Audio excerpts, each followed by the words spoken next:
Olá, que bom que você está aqui, que bom que você veio para assistir mais esta aula do nosso curso de imersão bíblica. Esta é a nossa segunda aula e eu tenho certeza que, assim como a primeira ou até mais, você também aprenderá um pouco mais sobre a Bíblia, sobre a palavra de Deus, sobre os desígnios de Deus, sobre o que Deus quer para nós através da sua palavra, como entender, como absorver, como internalizar o conhecimento da palavra de Deus.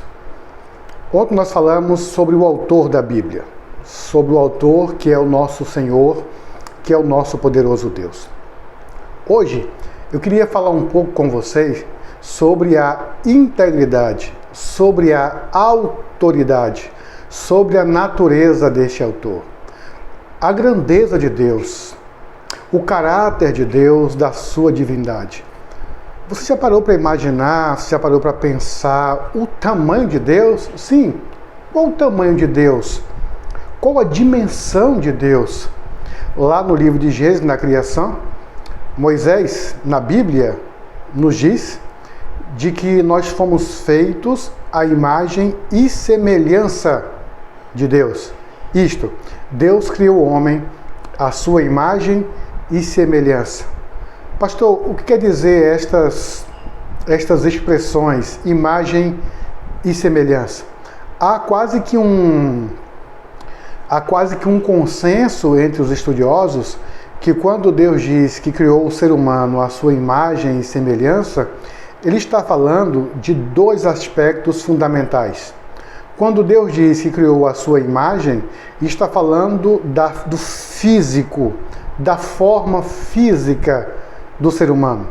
Isso quer nos dizer, nos dá a entender que Deus tem a nossa forma. Obviamente não é do nosso tamanho, mas tem a nossa forma, braços, pernas, cabeça, enfim, a imagem. Nós somos feitos à imagem e semelhança de Deus. A expressão semelhança quer dizer que nós temos o intelecto, nós temos o raciocínio, nós temos o poder de decisão. E é isso que nos diferencia de todos os animais da terra. Porque nós somos seres racionais, nós temos sentimentos, nós temos emoções, nós temos poder de decisão. E é bom lembrar também que quando Deus criou o homem, quando Deus criou Adão e quando Deus também criou a Eva, o Adão e Eva foram criados para serem eternos, ou melhor, para não morrerem. Essa expressão mais adequada. Adão e Eva foram criados para ser imortais. Eles não foram criados para morrer. Obviamente que a morte veio, a morte surgiu, a morte aconteceu por consequência do pecado. Porque Deus diz que no dia que eles comessem do fruto da árvore, certamente eles morreriam. A árvore do conhecimento do bem e do mal. E nós vamos em um outro estudo nos aprofundar muito mais sobre o pecado, sobre como surgiu o pecado, sobre a expressão no dia que comerdes certamente morrerás. Mas é fato que com a desobediência de Adão e de Eva, surgiu, apareceu, foi introduzida a morte na humanidade, o vírus do pecado. E a consequência é a morte, porque a Bíblia diz que o salário do pecado é a morte. Tá, então o homem era para ser imortal. Ele foi criado com este propósito, com este objetivo. Então veja bem, Deus criou o homem à sua imagem, parecido com ele na aparência, parecido com ele na estrutura física do homem, e também Deus criou o homem à sua semelhança, ou seja, no intelecto, na sabedoria, no discernimento, nas emoções, enfim. Nós ainda hoje somos diferenciados de todos os animais da terra, por conta da semelhança que fomos criados iguais a Deus. Obviamente, semelhantes. Obviamente que muito dessa semelhança se perdeu com os milhares de anos de pecado. Quanto mais o tempo passa, quanto mais pecador o homem se torna, mais distante ele vai ficando, ele vai se tornando de Deus. Por quê? Porque o pecado nos afasta de Deus, que é santo. E por falar em santidade,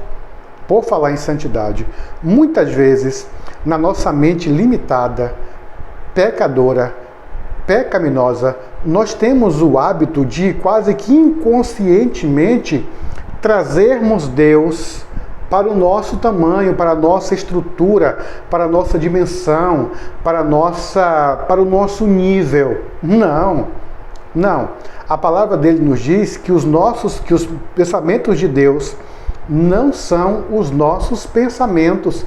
Os pensamentos de Deus estão muito mais alto do que os nossos pensamentos. A nossa mente humana, limitada, finita, não pode mensurar, não pode dimensionar o caráter, a estrutura psíquica de Deus. E muitas vezes, quando nós estamos chateados, quando nós estamos revoltados, quando nós estamos tristes ou depressivos, nós simplesmente achamos que Deus nos esqueceu, que Deus está chateado conosco e por isso nos virou as costas. Muitas vezes nós pensamos que Deus, por um ato que fizemos, por um erro que cometemos, não ouve mais as nossas orações, não ouve mais as nossas preces. Isso é impossível. Isso é impossível. Isso acontece porque nós trazemos Deus para o nosso nível. O nome disso é antropoformismo. Trazermos Deus para o nosso nível, para o nosso tamanho. Deus está muito além de nós. E só para termos uma pálida ideia de Deus, do poder que ele tem, ou melhor, Deus não tem o poder, né? Deus é o poder. Ele sustenta todo o universo. Você tem noção, a sua mente tem noção, faz ideia do gigantismo, da imensidão do universo? Pois Deus sustenta todo o universo. A Bíblia nos diz que ele chama cada estrela por seu nome. Quantas estrelas são, pastor? Bilhões de estrelas. Bilhões e bilhões de estrelas. E Deus chama cada uma delas por seu nome. A Bíblia também diz que Deus sabe quantos cabelos, ou melhor, quantos fios de cabelo nós temos em nossa cabeça. Deus é muito maior do que nós. O salmista Davi, quando escreveu o Salmo 139, Davi diz assim: Senhor, se subo aos céus, lá o Senhor está. Se eu faço a minha cama no mais profundo abismo, lá também o Senhor está. Para onde me ausentarei de ti? Para onde fugirei da tua face? Davi queria dizer que é impossível você sair, você fugir do raio de olhar de Deus, aonde você for, aonde você estiver, por mais escondido que você esteja das pessoas, dos seres humanos, homem nenhum, ser humano nenhum consegue fugir do olhar, do conhecimento de Deus. E aí entram as três atribuições, os três atributos de Deus, que só Ele tem. Onisciência é o Deus que tudo sabe. Deus sabe todas as coisas. Deus conhece o passado, Deus conhece o presente. Deus também não só conhece, mas como Ele está no futuro. Mas como assim, pastor? Não existe tempo para Deus. Deus não se liga em horas, em dias, em anos. Não existe isso para Deus. Deus é atemporal. Ele é acima do tempo. Ele existe antes do tempo. Então Deus, ele é onisciente. Ele sabe de todas as coisas. Ele sabe o que acontece aqui comigo agora. Sabe o que acontece aí quando você estiver vendo esse vídeo. Sabe o que acontece com cada um dos seres humanos em qualquer parte do mundo. Imagine você o tamanho, a genialidade, a potencialidade da mente divina. Deus sabe de todas as coisas. Ele conhece tudo. Ele sabe de tudo. Deus também é onipresente. só Deus, somente Deus tem este atributo. Somente Deus tem este recurso, o recurso, a atribuição, o poder da onipresença. E o que é onipresença? Deus está em todos os lugares. Foi por isso que Davi disse: Senhor, se eu faço a minha cama no mais profundo abismo, lá estás também. Se eu vou para o céu, o Senhor está lá. Para onde eu vou fugir da tua face? Se o Senhor está em todos os lugares, Deus tem o poder da onipresença. Ele está aqui agora, está em São Paulo, está aí onde você está vendo esse vídeo agora, essa aula.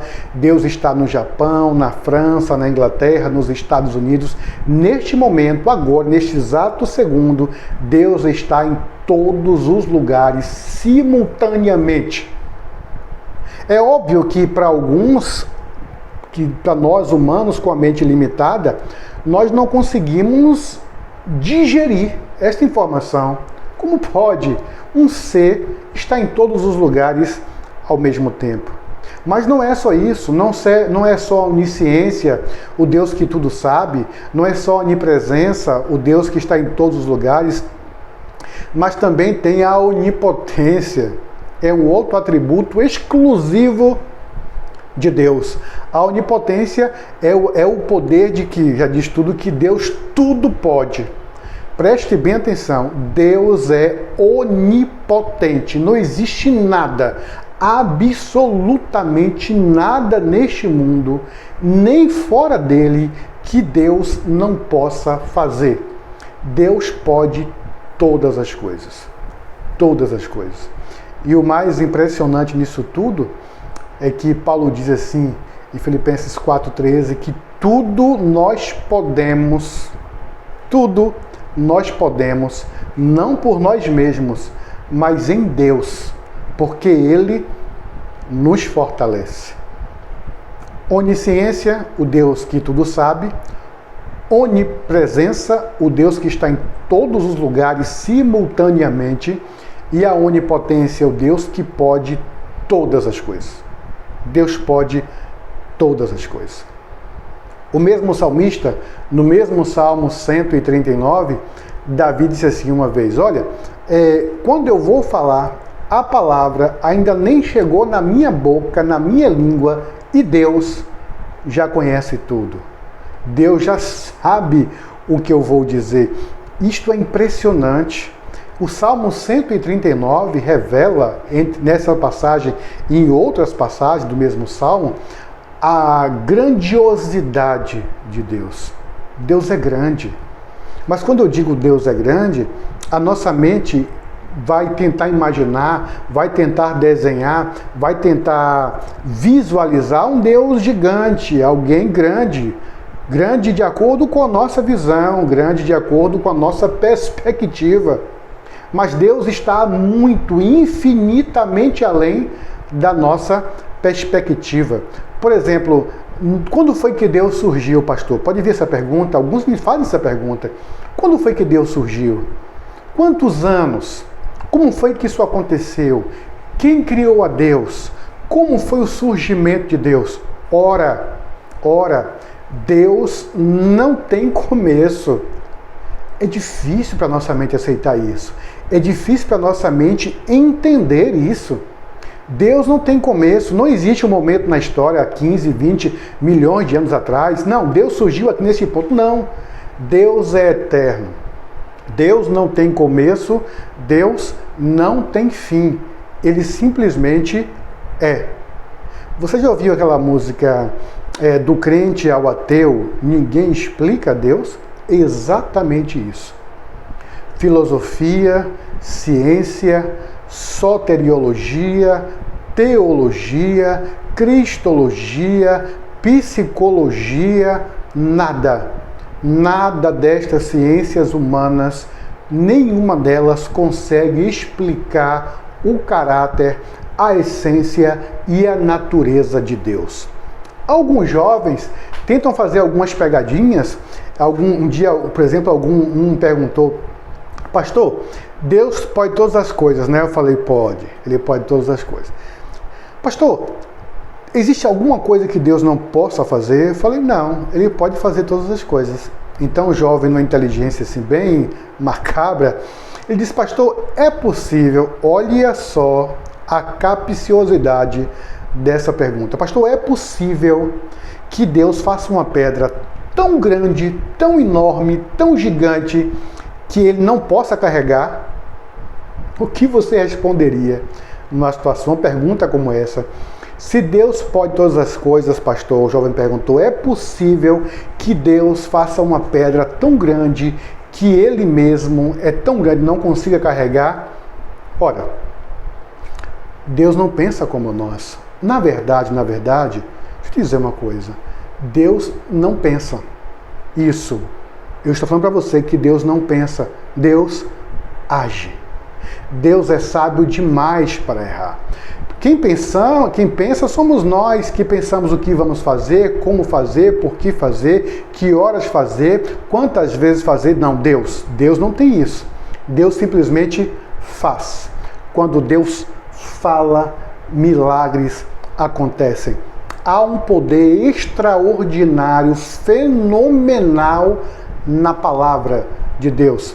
E nós temos vários exemplos na Bíblia disso. Um deles, por exemplo, na criação, quando Deus disse, haja luz. Preste bem atenção, Deus não botou a mão na massa, Deus não construiu, Deus não engenhou uma luz. Ele simplesmente disse, haja luz. E houve luz. Em um outro momento, Jesus Cristo, diante da tumba de Lázaro, Jesus abre a boca e com sua palavra, no poder que há na sua palavra, na palavra de Deus, Jesus diz, Lázaro, vem para fora. Eu não sei se você já ouviu sobre isso, mas muitos teólogos, eu também compartilho desse pensamento, eles dizem que Jesus diz, Lázaro, vem para fora, porque a palavra de vida era exclusivamente para Lázaro. Se Jesus diz simplesmente, vem para fora, o meu amigo vem para fora, todos os mortos que ali estavam ressuscitariam pelo poder que há na vida, que há na palavra de Jesus. Na palavra de Deus há vida e vida em abundância. Então ele disse, Lázaro, a ordem é para você, a palavra, o comando é para você, vem para fora. E então Lázaro ressurgiu apenas com a palavra. Deus é infinitamente poderoso. Então isso nos alenta, isso nos abre os olhos para quando nós pensarmos que Deus nos abandonou, que Deus se chateou conosco. Ora, Deus não tem um pensamento humano, Deus não é um ser humano, Deus para se chatear com a pessoa e virar as costas para ela. O amor de Deus por nós, ele é incondicional. Não existe condições para Deus me amar, para Deus nos amar. Olha, eu só vou amar você se você fizer assim. Eu só vou amar você se você estudar a minha palavra. Eu só vou amar você se você for para a igreja. Eu só vou amar você. Não existe isso com Deus. Deus simplesmente ama. Simplesmente ama. Quem não ama não conhece a Deus, porque Deus é amor. Ele ama. Obviamente que se você ler a Bíblia, se você for para a igreja, se você fizer a vontade de Deus, o beneficiado ou beneficiada não é Deus, somos nós que nos aproximamos mais de Deus, do seu poder e da sua graça. Eu queria ler para vocês aqui um texto, você pode acompanhar comigo aí, onde você estiver, que está no livro de Jó. Tá? Nós temos um estudo, eu acho que uma ou duas aulas, somente sobre o livro de Jó, somente sobre a história de Jó, porque muitas pessoas ainda não se atentaram, não se aperceberam, não descobriram o poder que existe neste livro, que existe nesse testemunho, que existe nessa história de Jó. A história de Jó é tão inacreditável, é tão surreal, que muita gente acha, inclusive pastores, acham que a história de Jó não é real, que ela é apenas uma história. Não. A história de Jó é real. A história de Jó é verdadeira. E teremos um estudo somente para mergulharmos bem profundo nas águas do conhecimento da história deste homem incrível chamado Jó. Mas neste momento, Jó em aflição, Jó estava ali sendo assolado pela ira de Satanás. E agora Jó questiona Deus em diversos momentos. Mas então Deus abre um espaço para responder a Jó. E Deus responde a Jó com algumas perguntas. Por que Deus fez isso? Por que Deus respondeu a Jó desta forma? Deus queria que Jó entendesse, que Jó abrisse a mente para saber com quem ele estava lidando. Deixa eu te falar uma coisa. Quando o ser humano sofre muito, quando o ser humano está em profunda tristeza, nós simplesmente, talvez inconscientemente, nós diminuímos, olha que coisa terrível, nós diminuímos o tamanho, o poder de Deus. Nós achamos que Deus não tem o poder para nos tirar daquela situação, e nós estamos ali porque Deus não olhou para nós, nós nos encontramos nessa situação porque Deus permitiu, e existem muitas situações que nos levam à condição onde nós estamos agora. Mas esse não é o assunto do momento. O momento é que se você abrir a sua Bíblia, tá bom? Se você abrir a sua Bíblia, objeto de estudo nosso, a palavra do Senhor, no capítulo 38, tá? Jó no capítulo 38. Depois você leia. Pronto. Sua lição de casa hoje, sua lição de casa, seu dever de casa, sua tarefa é você ler todo o capítulo 38 de Jó. Leia todo, mas leia mastigando, leia digerindo, leia absorvendo, leia internalizando tudo ou todo o conteúdo do capítulo 38 do livro de Jó. Versículo 1 em diante. Depois destas coisas, depois disto, o Senhor, no meio de um redemoinho, respondeu a Jó. Quem é este? Perguntou Deus, que escurece os meus desígnios com palavras sem conhecimento. Deixa eu te falar uma coisa. Nós estamos aqui em um curso de imersão bíblica de 4 aulas, né? Esta é a segunda. E a impressão que algumas pessoas podem ter é que nós, os seres humanos, os homens, os pastores, os teólogos, têm o conhecimento completo da palavra de Deus, de tudo que Deus quer, do conhecimento divino. Não. Por mais conhecedor que o pastor, que o líder religioso seja, o padre, o bispo, enfim, por mais conhecimento que ele tenha, não é nada. É só uma pálida ideia. É só uma pálida ideia do infinito conhecimento divino. E Deus começa questionando a Jó: quem é você, filho? Quem é você que está questionando, que está escurecendo o meu conhecimento? Que conhecimento você tem, Jó? E então Deus começa perguntando: cinge, pois, os lombos como homem, pois eu te perguntarei e tu me farás saber. Já que você, Jó, está me questionando tanto, se prepara aí, tá? Como ser humano, na sua mente finita, limitada, e eu vou te fazer algumas perguntas e você vai me responder se é que você pode. E então, dentre outras perguntas, Deus começa: onde tu estavas quando eu lançava os fundamentos da terra? Quem lhe pôs as medidas, se é que você sabe? Ou quem estendeu sobre ela o cordel? Quem mediu a terra? Quem projetou a terra, Jó? Deus está perguntando a Jó. Sabe sobre que estão fundadas as suas bases, ou quem lhes assentou a pedra angular? Deus faz aqui uma série de perguntas sobre o fundamento da Terra, do universo, sobre as galáxias, sobre tudo que existe. Porque tudo foi criado por Deus. Tudo foi projetado, tudo foi elaborado, tudo foi construído por Deus. E o mais interessante disso tudo é que isso tudo foi construído pelo poder da palavra. Pelo poder da palavra. Então Deus é grande. O homem, o ser humano, não é nada diante de Deus. Nós não podemos, nós não devemos limitar o tamanho e o poder de Deus. Nós precisamos colocar em nossas mentes, em nossos corações, que Deus é grande, grande em poder, grande em glória, grande em majestade. Tem uma pergunta que muita gente faz, para mim inclusive,